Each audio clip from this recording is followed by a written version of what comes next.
Jaya Radha Madhava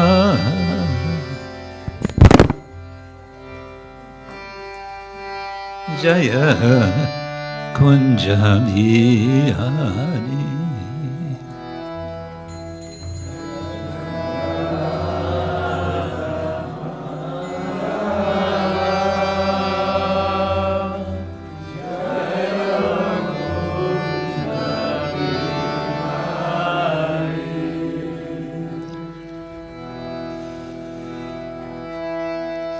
Jaya Radha Madhava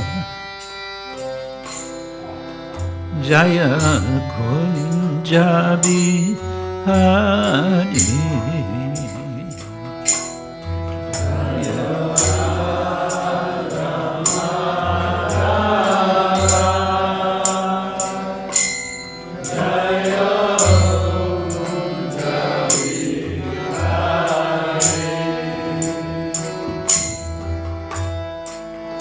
Gopi Jana Vallabha Jaya Girivardha Hari Jaya Girivardha Hari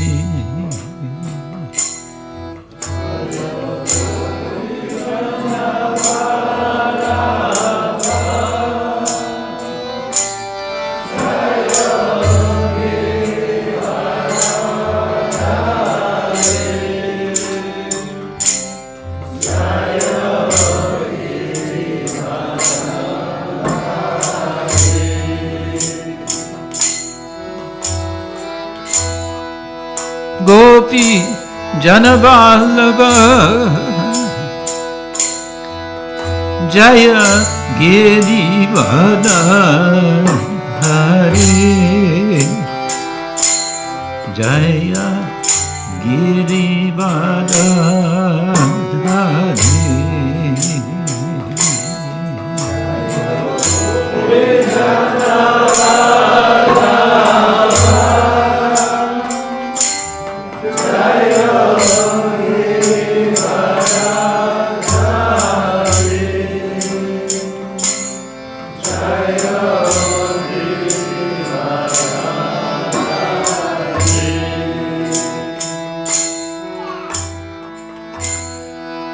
Yashodanandana Jaya Vrajajana Ranjana Jaya Vrajajana Ranjana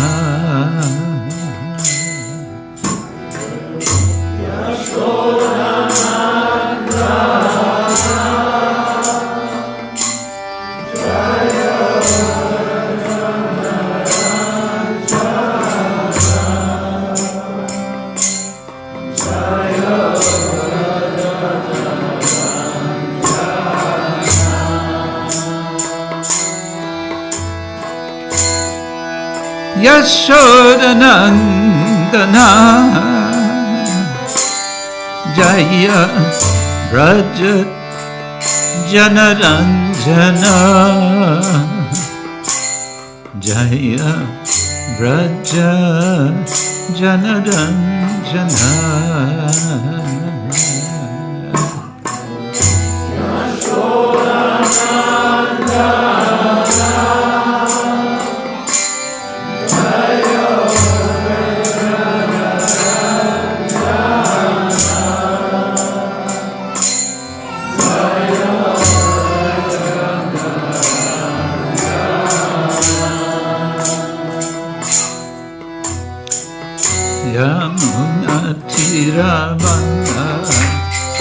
Chari Jaya Kunjabi Hari Yamuna Kiravana Chari Jaya Kunjabi Hari yamunatiravanachari jaya kunjami hari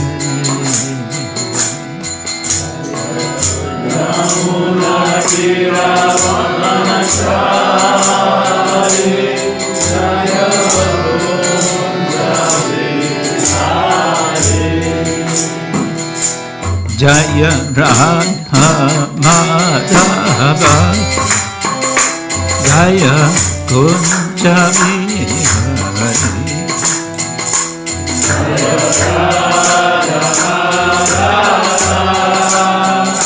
Jaya Kunjami Hari Gopi Janavallabha Jaya Girivada Hari Jaya Girivada Hari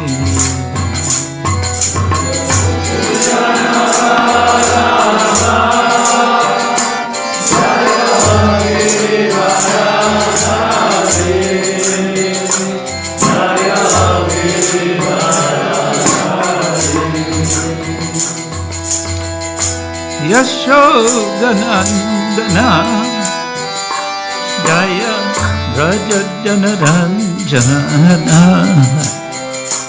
Jaya Raja Janaranjana Yashodanandana Jaya Raja Janaranjana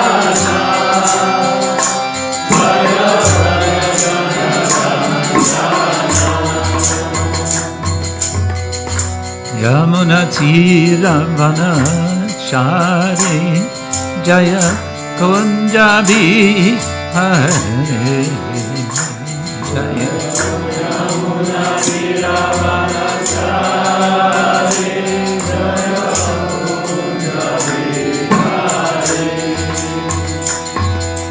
Hare Krishna Hare Krishna Krishna Krishna Hare Hare Hare Rama Hare Rama Hare Hare Hare Krishna Hare Krishna Krishna Krishna Hare Hare Hare Rama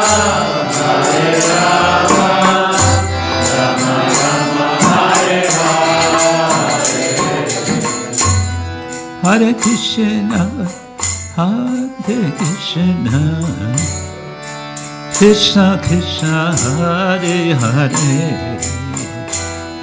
Hare Rama, Hare Rama, Rama Rama, Hare Hare, Hare Krishna, Hare Krishna, Krishna Krishna, Krishna Hare Hare, Hare Rama, Hare Rama, Rama Rama, Hare Hare, Hare Krishna, Krishna Krishna, Hare Hare, Hare Ram, Ram Ram, Hare Hare, Hare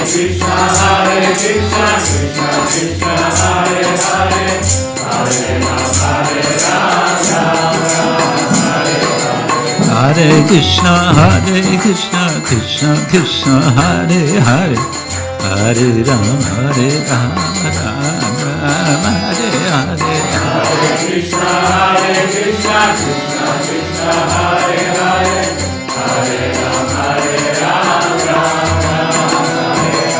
Hare Krishna, Krishna Krishna, Hare Hare, Hare Ram, Ram Ram, Hare Hare, Hare Krishna, Krishna Krishna, Hare Hare, Hare Ram,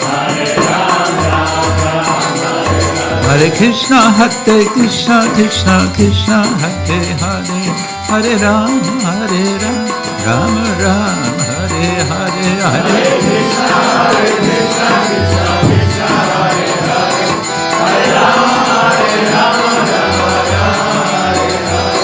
Hare Krishna, Hare Krishna, Krishna Krishna, Hare Hare, Hare Rama, Hare Rama, Rama Rama, Hare Hare.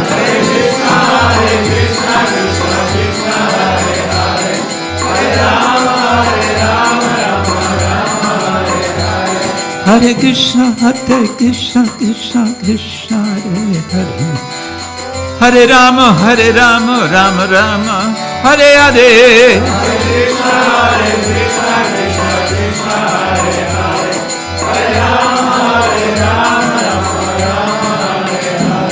Haribo, Haribo, Haribo, Gora Haribo, Gora Haribo, Haribo, Haribo, Gora Haribo.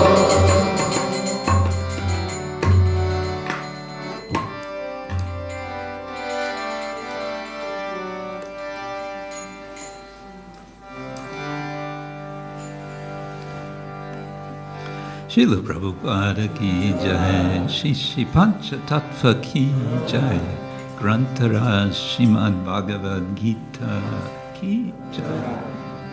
Gaura Premanande. Om Ajnanatimidandasya Gananjana Shalakaya Chakshurunmilitam Yena Tasmai Shri Gurave Namaha.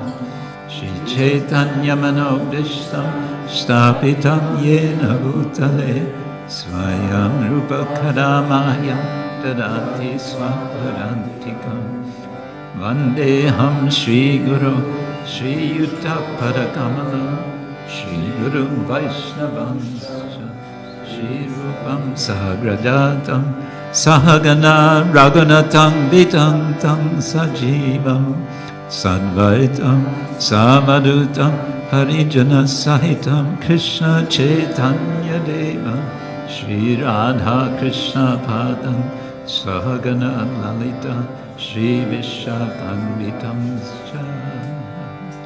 Nama Om Vishnu Padaya Krishna Prasthaya Bhutale Srimate Bhaktivedanta Swaminiti Namine Namaste Saraswati Deve Gauravani Nirvishesha Shunyavadi Paschatya Deshatarine Vanchakalpatarubhyascha Kripa Sindhubhyayavata Patitanam Pavanebhyo Vaishnavebhyo Namo He Krishna Karuna Sindhu Dinabandho Jagatpate Gopesha Gopika Kanta Radha Kanta Namostute Tapta Kanchana Gauri Radhini Davaneshwari Vishavanstute Devi Ramami Hari Priye Jaya Shri Krishna Chaitanya Prabhu Nityananda Shri Advaita Gadadhar Srivasadi Gaurabhakta Hare Krishna Krishna Krishna Hare Hare Hare Rama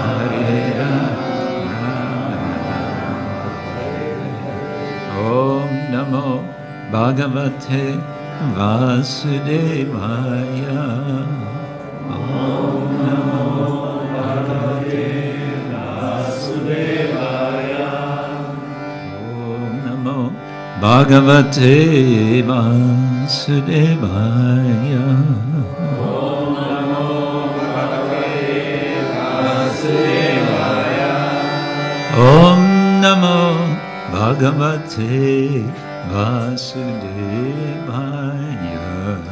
Om Namo Bhagavate Vasudevaya.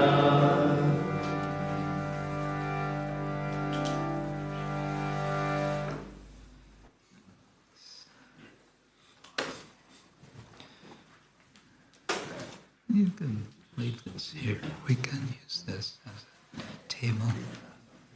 Yeah. Oh, thank you.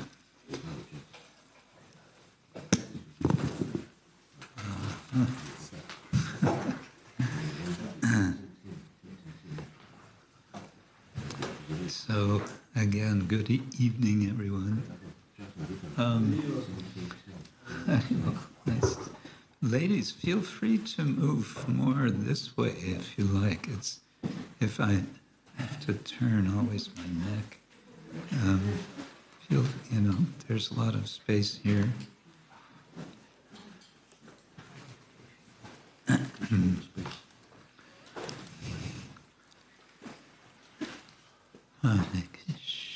Okay, this is.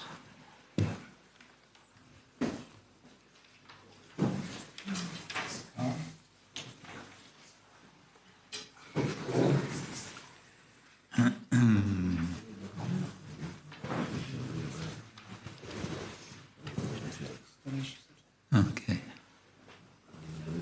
There we are. Oh, we have it. Okay, so you're all being expected to read Devanagari script, which I'm sure you can all do, no problem. Yes? Oh, there it is. Okay. All right, I was told this would be our verse for today. I hope we're right.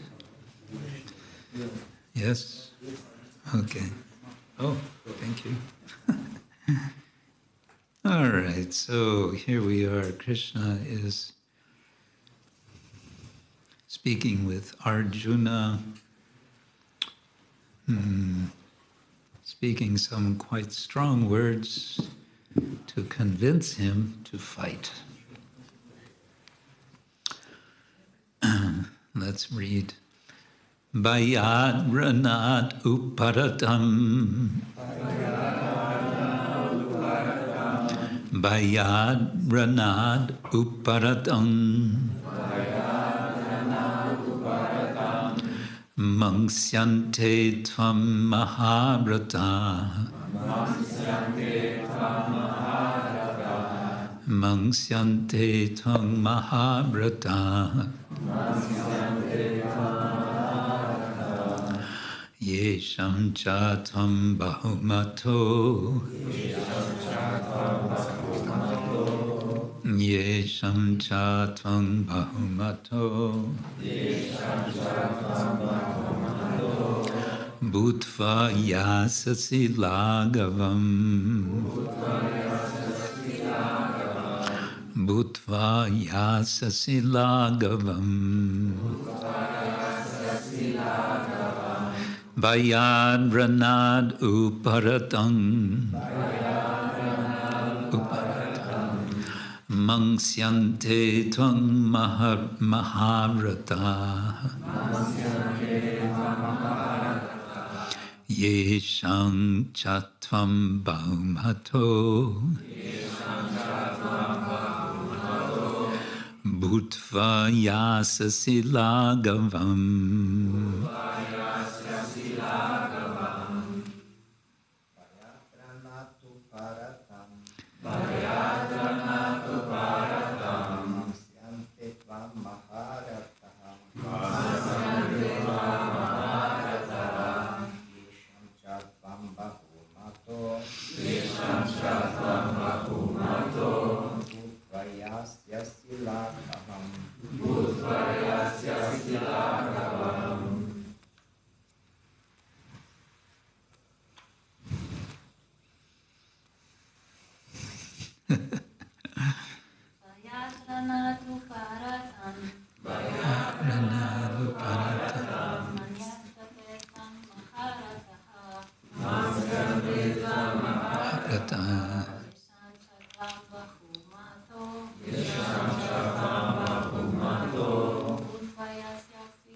tvam bahu-mato.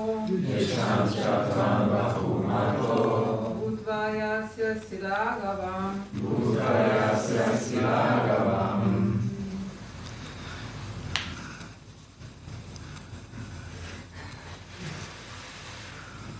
bhayāt raṇād uparatam.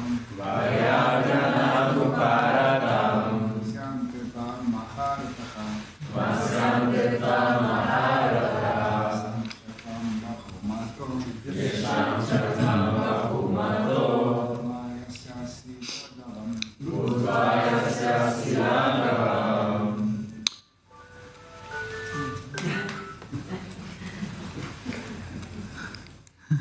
That was, that's called rasa bhasa.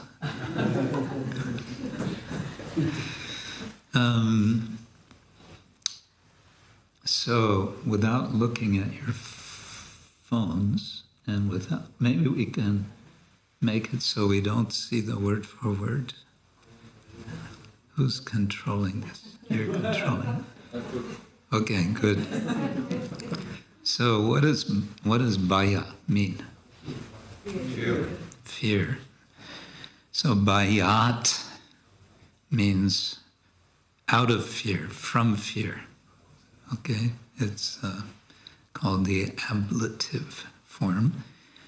And do you know what a raṇā is?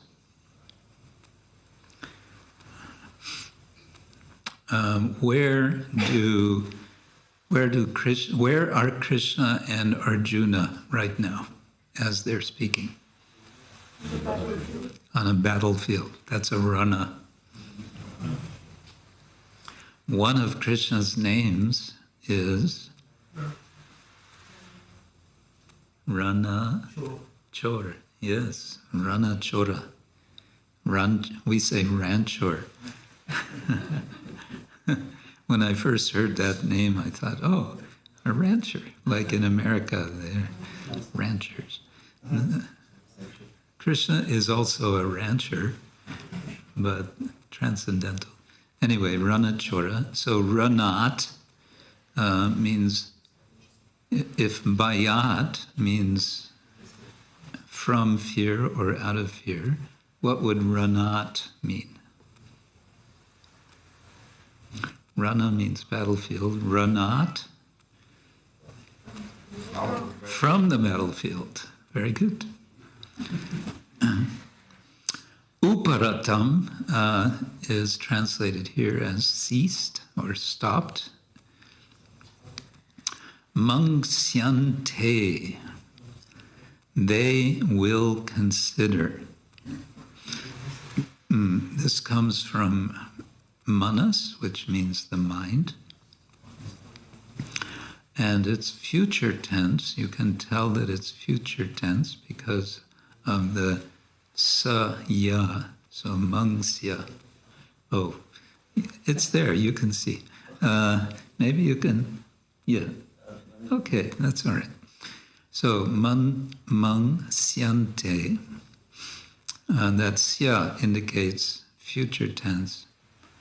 And the NTE, that indicates that it's 3 or more persons. In Slovenian, you have the dual case. Very interesting. In Sanskrit is also a dual case. But there's, of course, plural, and this means maṁsyante. They will think, they will consider. Okay.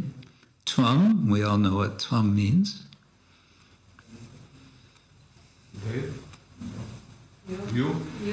You, yeah. Huh? And mahā-rathāḥ. What's a ratha? Warrior.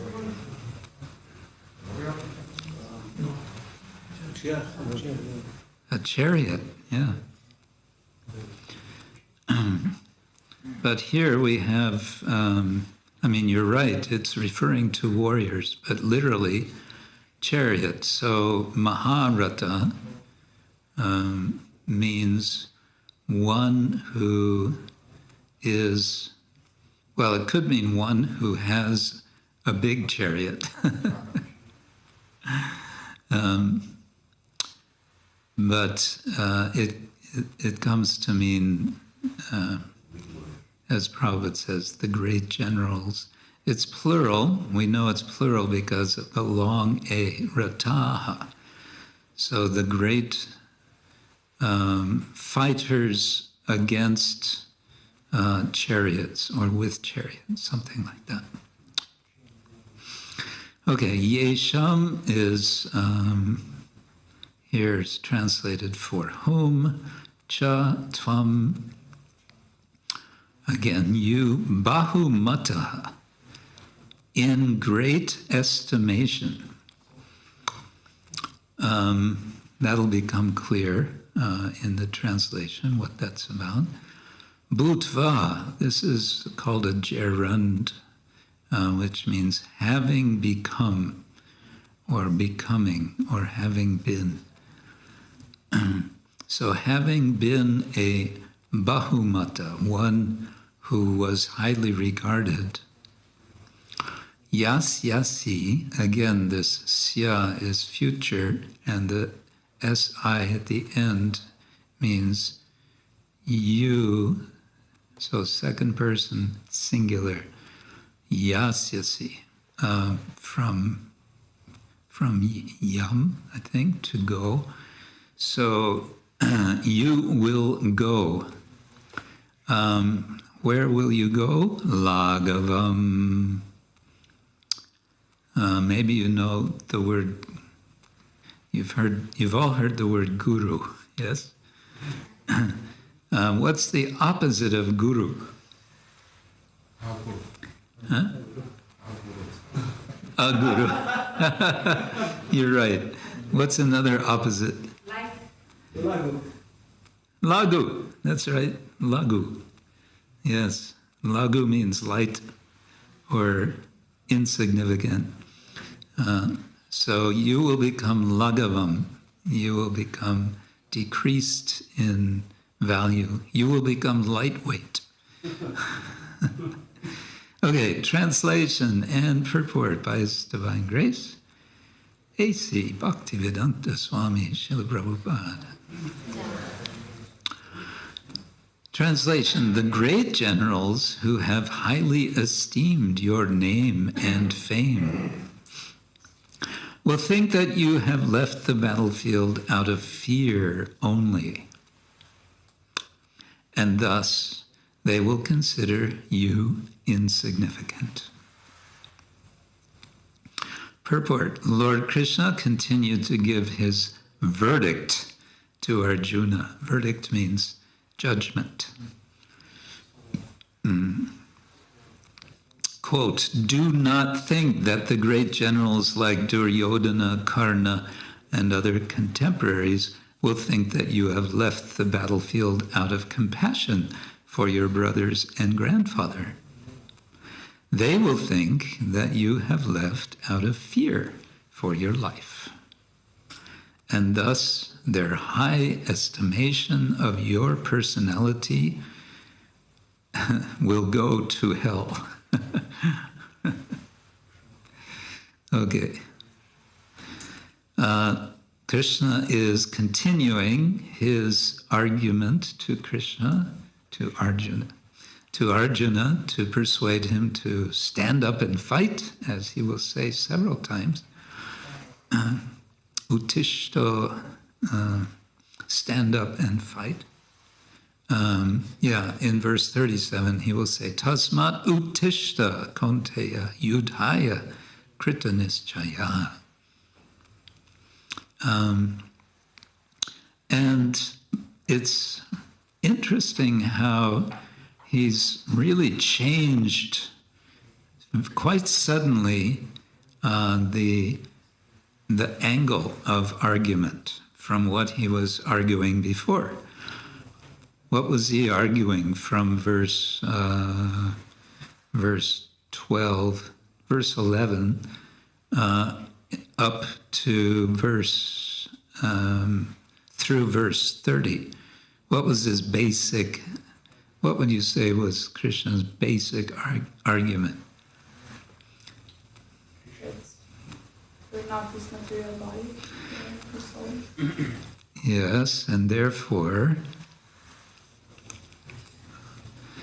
if we are not this body and we are eternal soul, then why would that be an argument for Arjuna to fight? But no one will be killed. No one will be killed. Yeah. Because Arjuna was concerned. Guru nahatva hi mahanubhavan shreyo bhoktum bhaikshamapi haloke hatvarta kamangs tu guru nihaiva bunjiya bhogan rudhira pradigdan. Our spoils from this fight will be smeared, pradigda, with blood. And Krishna's not telling Arjuna, no, there won't be any blood, don't worry. There's going to be blood, but no one is going to be killed. What do you mean no one is going to be killed? That's what he's explaining. Nainam chindanti shastrani, nainam dahiti pavaka, na chainam kledayantyapo na shoshayati. Maruta, the soul cannot be burned or dried or cut, etc., or soaked. You can't make it dissolve in water. All these and najayate mriyate vakada chinnayam bhūtvā bhavita vanamuya. Ajo nitya shashvato yang purano na hanyate anyamane sharire. He makes it quite clear. So he makes that argument. Is Arjuna convinced by that argument? Apparently not. We don't read that Arjuna immediately said, oh, in that case, then I understand and I will get up and I will kill my guru. Bhishma was his guru, his military guru. Drona was his military guru. Bhishma was like a guru. No, he doesn't say that. So now Krishna is taking a different angle. And we might be surprised by this angle that he's taking. It seems in a way like he's taking a step down to a lower level of arguing. Because he's appealing to Arjuna's pride of being a kshatriya. He's appealing to his pride. I think that's essentially what's going on. From verse 31 through 38, I think it is. Yeah, he's appealing to his pride. He says, he makes his argument in regard to swadharma api cha aveksha navikampitum arhasi. Dharmyat hi yudhat shreyaha anyat kshatriyasya navidyate. Considering your specific duty as a kshatriya, you should know there's no better engagement for you than fighting on religious principles. Dharmyat hi yudhat shreyaha anyat. There is not anything better. And so you have nothing to worry about. You're going to do the right thing. Now, what has Arjuna been anxious about in the first chapter? What's his anxiety? his anxiety is it's not about killing people in general. It's about killing who? His family. His relatives. Yes, his own relatives, his own people. Yeah. So he's thinking, I have a duty to my family, which is to protect them, not to kill them. And Krishna is basically completely ignoring that argument. He's completely ignoring. He's not saying to Arjuna, I know you're concerned about your family, and I know you feel you have a duty to them, but there's another duty, and that is as a kshatriya. He doesn't say that. He just says your duty is you're a kshatriya.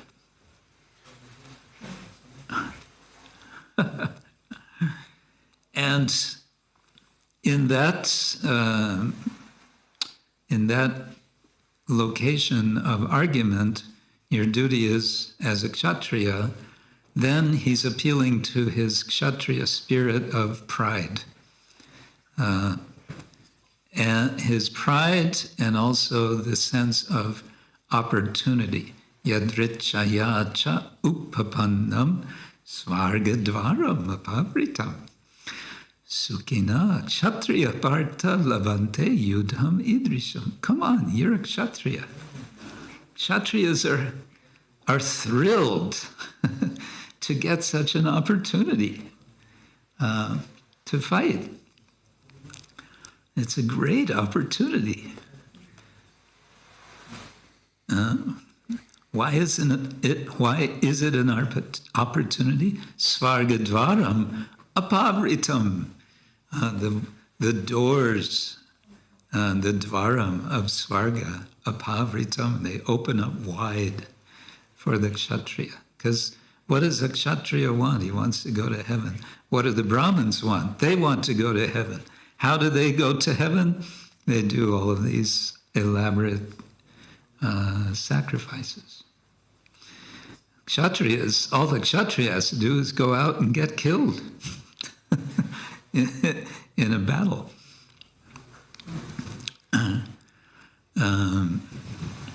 Yeah. The Bhagavad-gita is part of the Mahabharata. And the Mahabharata, the sort of broad ethos of the Mahabharata is, you could say it's a culture of kshatriya heroism. It's macho kshatriyas confronting macho kshatriyas. And sort of working around and trying to do things in a dharmic way, but not necessarily, because they want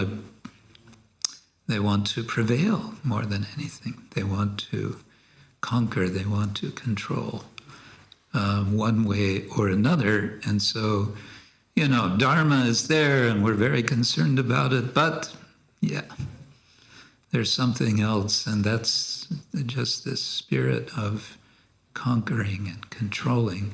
But here, Krishna is speaking in terms of dharma, svadharma. Actually, there are not so many verses in the Gita that use the word dharma. I don't know how many, but it's not so many. Of course, the very first verse, Dharma Kshetre Kurukshetre Samaveta Yuyutsava. And the almost last verse, Sarva Dharman Parityaja Mamekam Sharanam Raja. Forget about Dharma. But my point is the Mahabharata, of which the Gita is a part, it's all within this ethos of Kshatriya spirit. And you could say that's why Krishna is speaking in such terms here.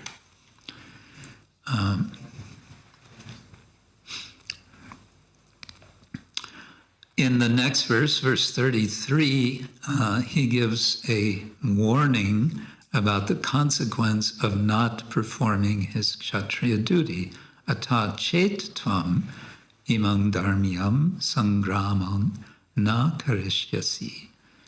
Tata, then, svadharmam kirting cha hitvā, having given up your dharma and your fame, kirti, hitvā, papam avapsyasi, you're going to accrue, you're going to get sinful reaction. So Krishna is giving a kind of simple picture of ethics. And in our modern reflections on ethics, we might feel this is oversimplified. Life is not so simple. It's never so simple, is it? It's always a little complicated.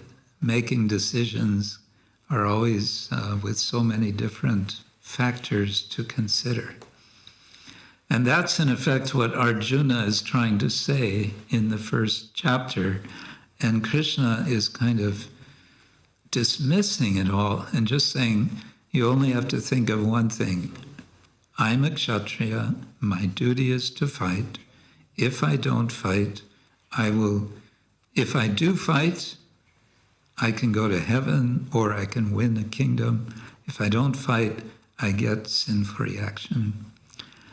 And now comes this 3 verses, verse 34, 35, 36, in which Krishna really kind of twists the knife about reputation. So, akirtim cha abhi bhutani katayishyanti te avyayam sambhavitasya cha akirti raṇād atirichate. People will always speak of your infamy. And for a respectable person,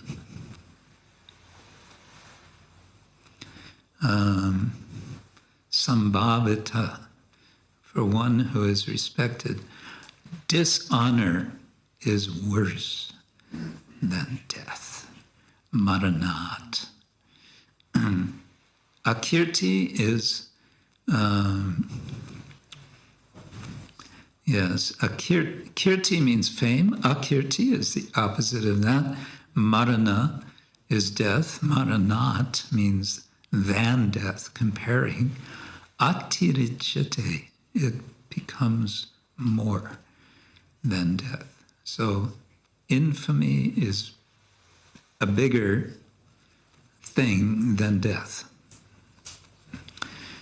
And here in this verse, katayishyanti, they will speak, they will say, they'll be talking about you. And what will they be saying? They'll be saying so many nasty things about you. In this verse, there's the problem of reputation in terms of speaking.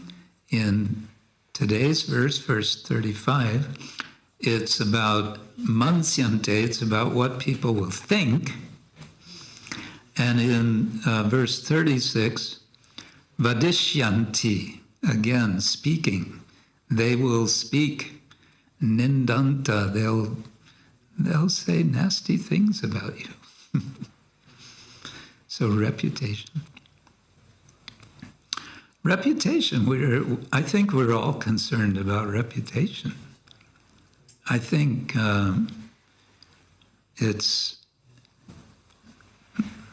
who can measure, but we make so many decisions, day-to-day decisions, thinking sometimes very quickly and not very consciously I will do so and so because of what others will think if I don't, or if I do, then people will think nicely of me, or this particular person will think this way of me. Where, isn't it?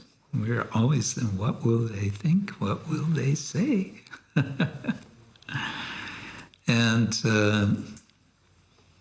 of course, this is a big thing in the public sphere. I mean, the whole news media, seems like half of what comes on the news is about somebody's reputation getting smashed, isn't it? I remember, it just comes to mind, 1975, this is dating myself a bit, 1975 in Germany, when we had this problem, let's just say we had a legal problem of our society in Germany. And the news media of Germany, they chewed us up and swallowed us and spit us out. We were all over the press for weeks and weeks and weeks and weeks and months. They never tired of what they thought was really juicy. This dangerous sect.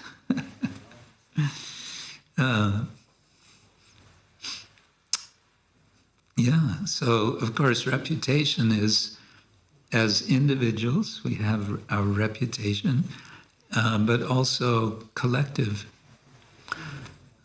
So of course, we as a collective of our society, we are concerned for our collective reputation. And that means we have to kind of simultaneously think for ourselves, our own reputation, and for as representatives of our society, our collective, isn't it? And of course, we also, and it's all tied together, we are especially concerned about our reputation in relation to senior devotees, in relation especially to our guru or gurus. That becomes first order of concern.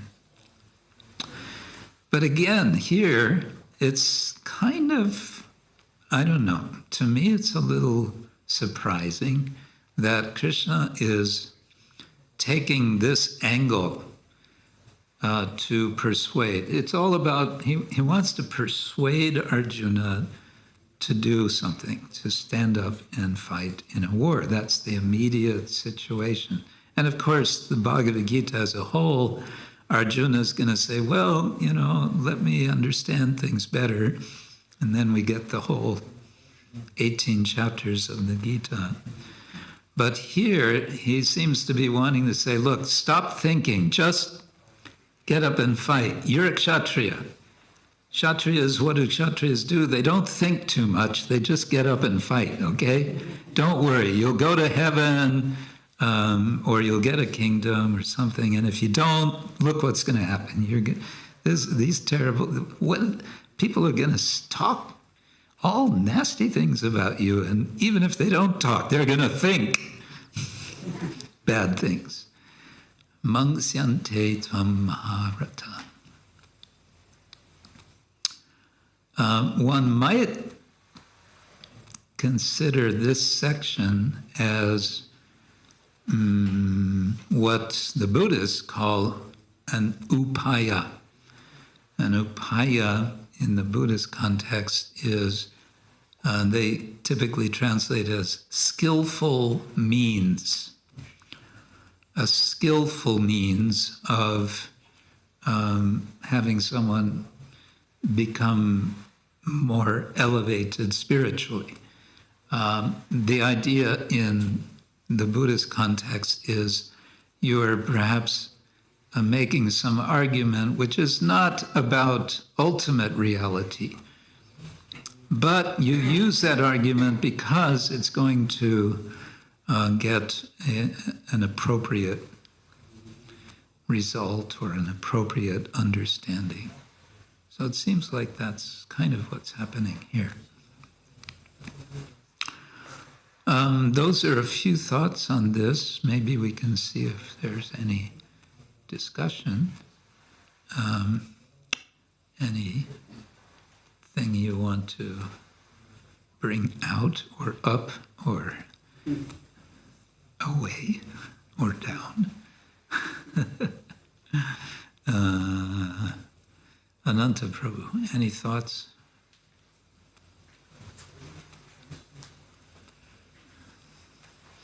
What if you were in the position of Arjuna? What would you say to all of this?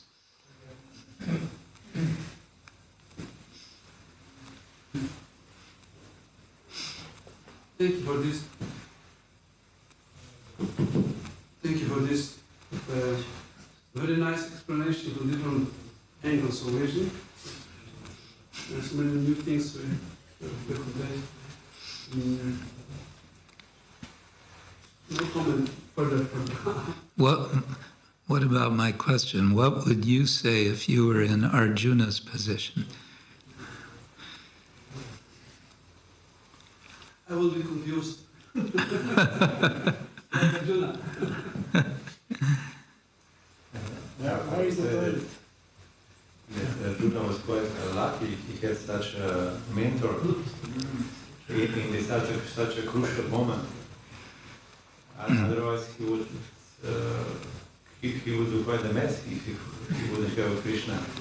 He would what? He would make a mess. Make a mess. You know, from his decision would be his, but it was Krishna who actually convinced him what is the right decision. Yes, good. And he had declared that he's going to listen to Krishna, right? Karpanya dosho bhatas svabhava prichami tvang dharma samuda chetaha. Shishyaste hum. I'm your shishya. So he had committed himself to take Krishna's words seriously. And Krishna had already scolded him quite strongly, especially even before Arjuna makes that commitment, in a sort of rhetorical way. Krishna says, Klaibhyam ma smagama parta naitatvai upapadyate. Klaibhya, from kliba, it means something like it's the last thing that a kshatriya would want to hear about himself. It's basically a eunuch. So someone who is, not a macho kshatriya. So he's saying, don't be a eunuch. Or we have a slang word in English, a wimp. You know this word? Don't be a wimp.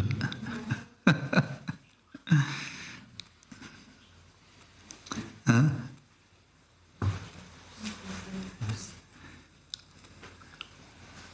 Hi, thank you for this lecture. I would like to ask, this is not working. I would like to ask, how does one know which of the four positions he's in? So he's a kshatriya, brahmana. Yes. What's the procedure? Yes, that's a question we all have. What am I? Brahman, Kshatriya, Vaishya, or Shudra?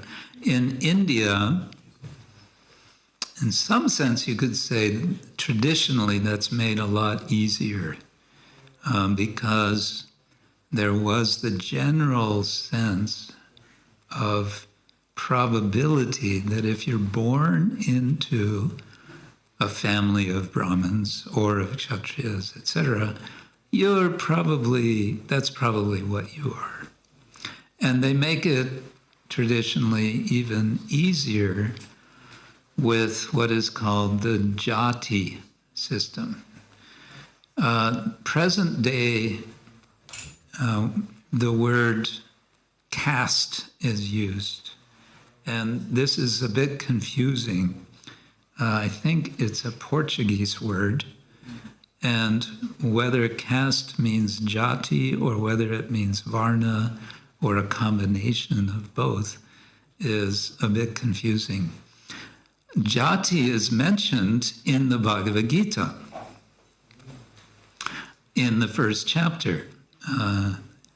Toward the end of the chapter, Arjuna, I think it's Arjuna, refers to jati, dharma. A jati is something more specific than varna.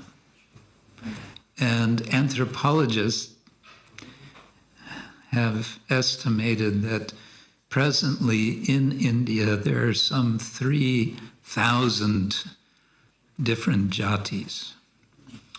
A jati is traditionally a profession, and one will be born into a certain profession. If your father made shoes, most probably you will also make shoes. And there's an advantage to that you don't have to speculate. You just know from very early. In fact, you're starting to learn how to make shoes at age 5 or 6, right? And you see that still in India very much, more in the villages than in the cities, but you see it. The cloth merchants in Loy Bazaar in Vrindavan, the father will be there in the shop, in the cloth shop, and the son will also be there, the 10-year-old boy. And the 10-year-old boy will be doing most of the work. He'll be taking all the saris down and showing them to the ladies from Europe. And they'll be unfolding all the saris. And then the ladies will maybe just buy one sari, and then they'll spend the next hour folding up all those saris again.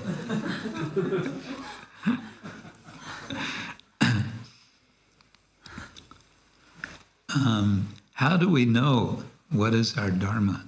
I always liked Krishna Goswami's answer to this. He said, if you find yourself doing something and doing it all day long and being absorbed in it for 10 hours or 12 hours, that's your dharma. If it's something that you are inclined to do, then that may very well be your dharma. There's a whole, that's a bigger subject, and Mother Urmila has written a whole book about it. Maybe you have copies of that book available, I don't know, called Career Dharma. Yeah, where she and her colleague did a lot of research on that subject exactly. A general principle for devotees is, Prabhupada had a little phrase, do the needful. And he was saying this based on his own experience. He was taking up the mission of Srila Bhaktisiddhanta Thakur, and to do that, he was doing so many different things. He was doing the needful.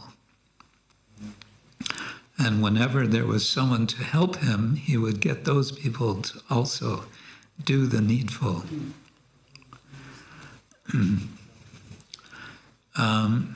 So we have to be a little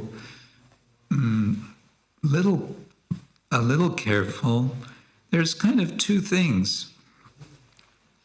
I always say we want to serve Krishna in the long term, so we want to be happy in our service. And to be happy in our service, we need to do what we are inclined to do, to act. So that's there. And sort of paradoxically, we want to be ready. We want to be yes people. We want to be those who say, oh, here's a need, let me do it. Let me do whatever is needed. Because that is, because our mood, we want our mood to be Krishna first, not me and my satisfaction to serve Krishna. Right? Shri Shri Pancha Tattva Ki Jai.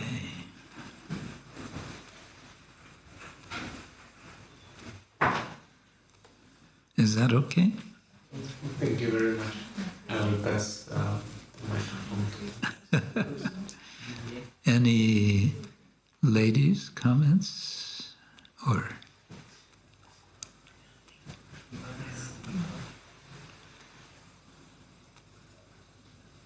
no? Anything you want to say about hairdressing dharma?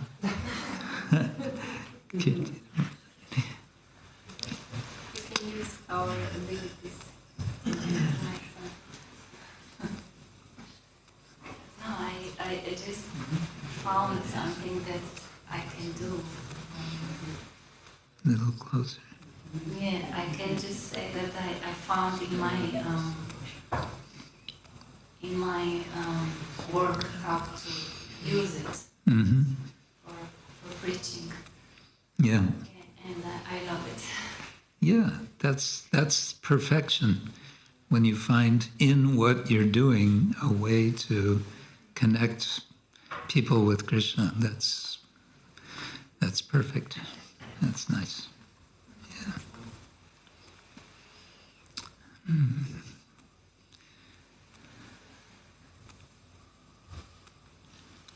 There's a question from the Facebook listeners. From the Facebookosphere. How come that Krishna did not mention to Arjuna the main reason for the war? So, Draupadi, shouldn't that raise anger in Arjuna and a will or wish to fight? Why doesn't he remind Arjuna about how the whole trouble started?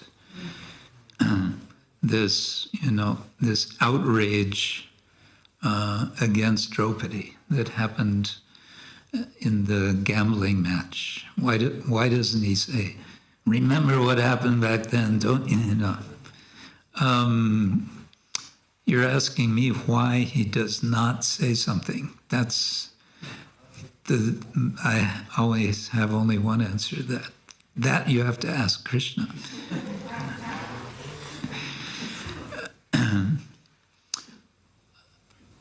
Vishwanath Chakravarti Thakur, in some of his commentaries, he gives a little elaboration, almost like, Krishna said such and such in the Gita, but we can understand he must have also said, and then he'll give 2 or 3 lines more.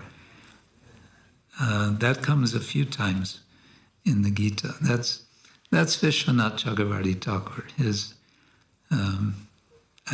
his ecstasy, I guess. So, but in this case, I don't think he adds that. Of course, that will come up at other times. I mean,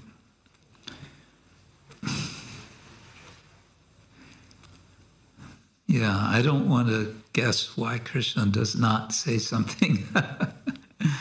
he was, I think here he's just concerned about making the point about swadharma. You have a swadharma, and these are the pros and cons. This is the issue with respect to your swadharma.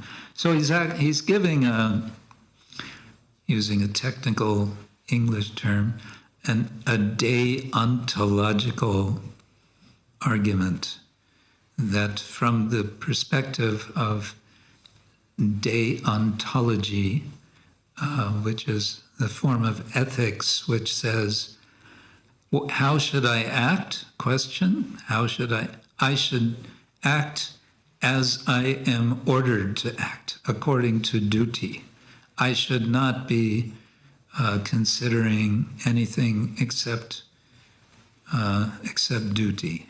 It is my duty, then I do it.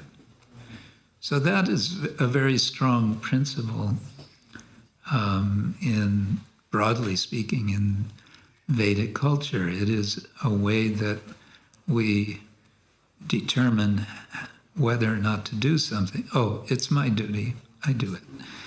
And so he's simply focusing on that in this context.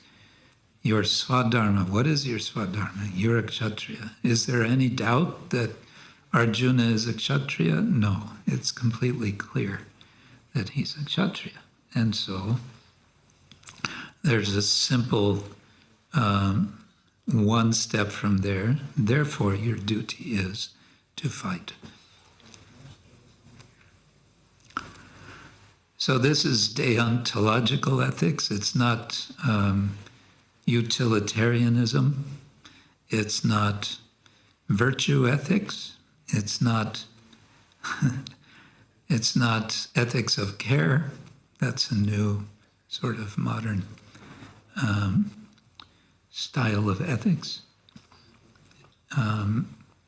So he's giving the bare, basic argument here in this case.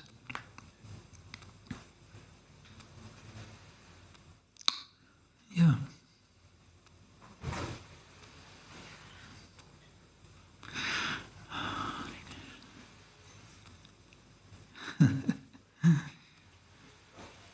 Yes, Sundagopal. So here Krishna is persuading him about Swadharma, but then later he says, just depend on me. Just depend on me. Depend on all the religion and everything, you just render to me. So it looks like how to see this in context. Yeah, this is why scholars reading the Bhagavad-gita say, "Oh, it is so full of contradictions."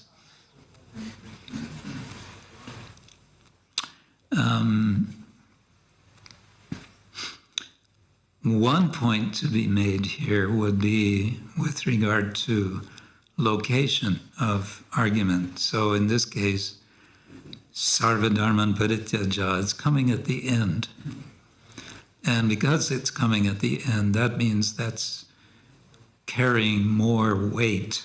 It's giving a conclusion. Here, he's giving a kind of preliminary argument. In the second chapter, he's saying, let's start out with something that you understand, which is not at all abstract, and that is your identity as a kshatriya. Let's go from there. It's a long ways from there to sarvadharman parityaja. First, there has to be, a lot more understanding of who is this person to whom he should offer ekam sharanam, that he should completely surrender himself. And so also the spirit in which Arjuna then concludes, because it comes, you could say, to the same thing. He decides, yes, I'll stand up and fight. But the mood, the attitude he has by that time is so much different from what it might have been if he had just gone on the basis, oh, it's my duty, I have to fight. Now now means at the end of the Gita, he understands who is Krishna. He understands Krishna has already killed everyone. Kalosmi lokakshaya krit pravidho. Lokam samaharto miha pravrittaha. But his understanding has become completely enriched by the feeling now of wanting to do his duty as a service to Krishna. So it becomes bhakti. Yeah, so Krishna in this part, he's in the second chapter, it's very much, it's not even, it's not really even karma yoga. It's just karma. Your duty as a karmi is you're a kshatriya, and you're after a result, and here's what the result is that you can expect. So far, there's no talk of, this is not even karma yoga. That's next chapter. And then there's a long way from there all the way to sarvadharman parityajam. Yeah. So, yeah, if you put them next to each other, it seems like a contradiction, but if you see the distance that they've traveled in between, I think then it makes sense.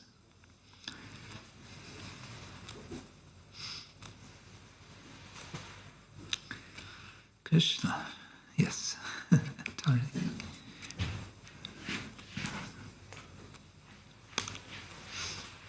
So if I remember correctly, in that part, Arjuna said, okay, so I either fight or I flee, go to the forest and renounce. Yeah. So if he would choose the second option, why would he actually care of what other people think about it? He would be... That's a nice point. Why would he care? He's renouncing everything. He's going to the forest. He's becoming a shramana. You know what a shramana is? They're the brahmanas and they're the shramanas. A shramana is an ascetic. And it's a term which includes all the different types of ascetics, including Buddhists and Jains and any kind of yogi. They're all shramanas because they're making effort, great ascetic effort to restrain themselves. Yes, that's a good point. What would he care? Well, I think the point is he wouldn't last very long. And we see this before the battle when Arjuna goes to the forest. He performs austerity. He goes to the Himalaya during the Vana Parvan in order to do austerities, in order to win weapons. So we all know the story. He's, just out there in the wild, and what is he doing? Not much of anything. Standing on one leg? I don't know. But he's, maybe, doing big austerity, and then this wild boar comes trotting by, he can't resist. He grabs his bow and he grabs his arrow and he shoots. And simultaneously, someone else shoots. And that someone else claims, I shot first. And Arjuna says, no, I shot first. It's my boar. No, it's my boar. No, it's my boar. Well, who do you think you are? And then it becomes a fight. Why? Because Arjuna is a Kshatriya. You know, he could say, all right, take your boar. You know, don't bother me. I'm doing austerity anyway.